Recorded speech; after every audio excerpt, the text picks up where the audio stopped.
Personne ne sait qui a construit le mur cendre. Il fait 80 mètres de haut. Il coupe l'horizon comme une cicatrice. Et derrière, il y a le brouillard. Pas une brume normale. Un brouillard épais, immobile, qui ne se dissipe jamais. Les anciens disent qu'avant, il n'y avait rien derrière. Juste des terres vides. Mais un jour, le brouillard est arrivé. Et avec lui, les silhouettes. Elles mesurent entre 6 et 30 mètres. Des corps vaguement humains. Pas de visage. Juste une surface lisse, là où devraient être les traits. Elles ne courent pas. Elles marchent. Lentement. Toujours vers le mur. Toujours en silence. Et quand elles arrivent contre la pierre, elles posent leurs mains dessus. Comme si elles écoutaient. Kael avait 17 ans quand il a intégré les veilleurs. Leur mission. Grimper au sommet du mur chaque jour pour observer, compter, noter, attendre. Le protocole était simple. Si une silhouette touche le mur plus de 3 minutes, signal rouge. Si elle incline la tête, flèche, évacuation des quartiers proches. Si elle commence à sourire, flèche, exécution immédiate depuis les canons supérieurs. Personne ne savait ce que signifiait le sourire. Mais la dernière fois que ça s'était produit, un quartier entier avait disparu. Pas détruit. Disparu. À la place, du brouillard. Le jour où ça a changé. Kael était en haut du mur quand il l'a vue. Plus grande que les autres. Au moins 50 mètres. Son corps semblait incomplet. Comme si des morceaux manquaient. Elle s'est arrêtée à 10 mètres du mur. Elle n'a pas posé la main. Elle a levé la tête. Et même son visage. Kael a senti qu'elle le regardait. Pas le mur. Lui. Puis elle a parlé. Pas avec une bouche. Directement dans sa tête. Vous êtes à l'intérieur. Kael est tombé à genoux. Les autres veilleurs criaient, mais leur voix semblait en lointaine.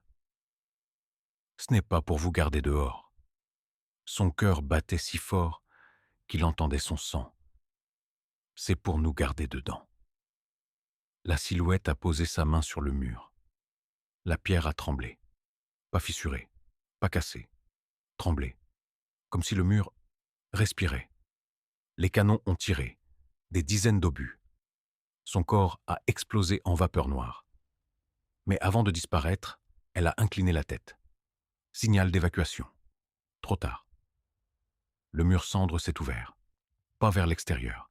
Vers l'intérieur. La pierre s'est écartée comme de la chair. Et derrière, il n'y avait pas le brouillard. Il y avait des milliers d'yeux. Humains. Encastrés dans la structure. Vivants. Clignant lentement. Le mur n'était pas une barrière. C'était un organisme. Et les silhouettes ne tentèrent pas d'entrer. Elles tentaient de sortir. Kael a compris. Les villes n'étaient pas protégées. Elles étaient stockées, nourries, préservées, pour quelque chose.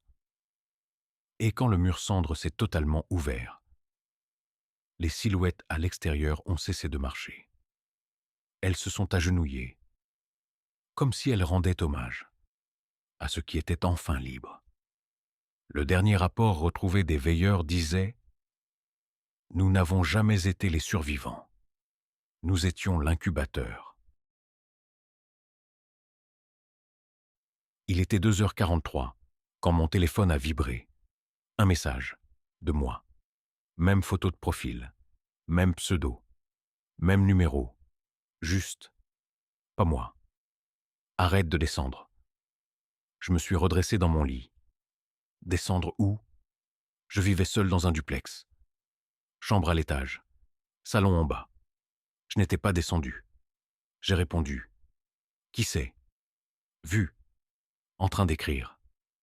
Les 3 petits points ont clignoté pendant longtemps. Trop longtemps. Tu vas entendre un bruit dans 8 secondes. J'ai compté.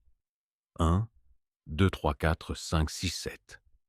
Au 8e, quelque chose a cogné en bas. Pas fort, mais distinct. comme si quelqu'un avait tapé 2 fois contre la table du salon. Mon cœur s'est mis à battre trop vite. Je suis resté immobile. Le téléphone a vibré encore. Ne regarde pas l'escalier. Évidemment que j'ai regardé. La cage d'escalier était plongée dans le noir. La lumière du salon était éteinte. Mais je voyais le bas des marches, et j'ai vu une ombre, pas une silhouette entière, juste quelque chose qui se retirait lentement hors de mon champ de vision, comme si ça savait que je regardais. J'ai appelé mon propre numéro. Ça a sonné. En bas, dans le salon, juste en dessous de moi. Je n'avais qu'un téléphone. Il était dans ma main. Le son montait du rez-de-chaussée. Même sonnerie, même vibration. Puis, silence. Message reçu. Je t'avais dit de ne pas regarder. J'ai senti une pression derrière moi. Pas un bruit, une présence. L'air dans la chambre est devenu lourd, épais, comme si respirer demandait un effort. Le téléphone a vibré encore. Ne te retourne pas. Je me suis retourné. Là, dans le reflet noir de l'écran éteint de ma télé. Je me voyais, assis sur le lit, téléphone à la main. Mais derrière moi, quelqu'un était assis aussi, collé dans mon dos. Même posture, même respiration, même visage. Sauf que son sourire était un peu trop large. Le message final est arrivé. Tu comprends maintenant. Je ne répondais plus. Je fixais le reflet. La chose derrière moi a levé la main. Pas pour me toucher, pour me saluer. Et mon propre reflet n'a pas levé la sienne. Il m'a regardé, avec des yeux suppliants. Comme si c'était lui qui était coincé. Comme si c'était moi qui étais derrière. Le téléphone a vibré, une dernière fois. On échange à 3 heures. Il était 2h59. Et la respiration derrière moi s'est synchronisée parfaitement avec la mienne. 3 heures. L'écran s'est éteint et je me suis retrouvé assis, en bas, dans le salon, dans le noir, tenant un téléphone qui vibrait à l'étage.